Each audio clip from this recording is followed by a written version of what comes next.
การปาฐกถาวันสำคัญก็คือวันสร้างตั้งพรรคประชาชนปฏิวัติลาวครบรอบ70 ปีอยู่ทางพนักงานหรือว่าสมาชิกพรรคคงเขตวัฒนธรรมสังคมภายในแขวงอุดมไซที่ได้มีการเข้าร่วมรับฟังปาฐกถาวันสำคัญดังกล่าวพิธีดังกล่าวได้จัดขึ้นในวันที่17 มีนาคม 2025โดยการเข้าร่วมและปาฐกถาของท่านคำเพียงจ่าจงฟ้าอดีตรองเลขาพรรคแขวง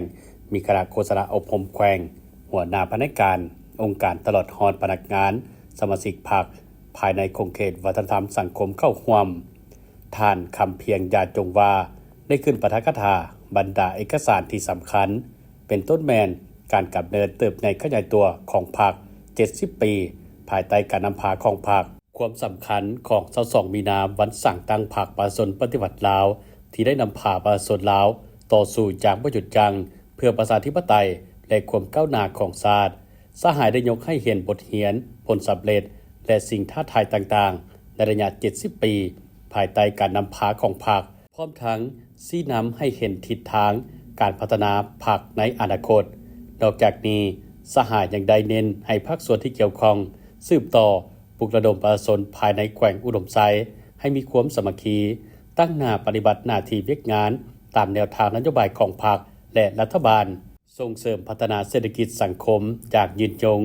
ทางนี้แสดงให้เห็นถึงความสามัคคีความตั้งหน้าและความรับผิดชอบของพนักงานรัฐกรและประชาชนในการสืบทอดและรักษามูลเชื่ออันสง่าของพรรคประชาชนปฏิวัติลาวการนำพาอันฉลาดส่องใสของพรรคความตั้งใจต่อการปฏิบัติหน้าที่เวียกงานโดยความรับผิดชอบและความอดทนอย่างตั้งหน้าเพื่อสืบต่อสร้างสรรค์และพัฒนาประเทศชาติตามทิศสังคมนิยม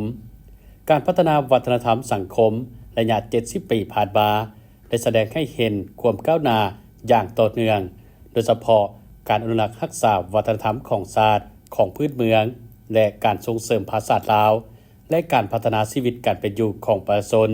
เวียกงานสื่อมวลชนก็ได้มีการหันเปลี่ยนจากระบบอนาล็อกมาเป็นระบบดิจิตอล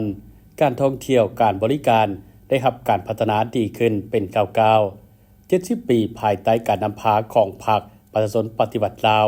ได้แสดงให้เห็นความสามัคคีและความพร้อมเพรียงของประชาชนลาวในการสืบต่อเสริมขยายมูลเชื้ออันดีงามและบทเรียนจากประวัติศาสตร์เพื่อสร้างสรรค์พัฒนาประเทศชาติอย่างยืนยง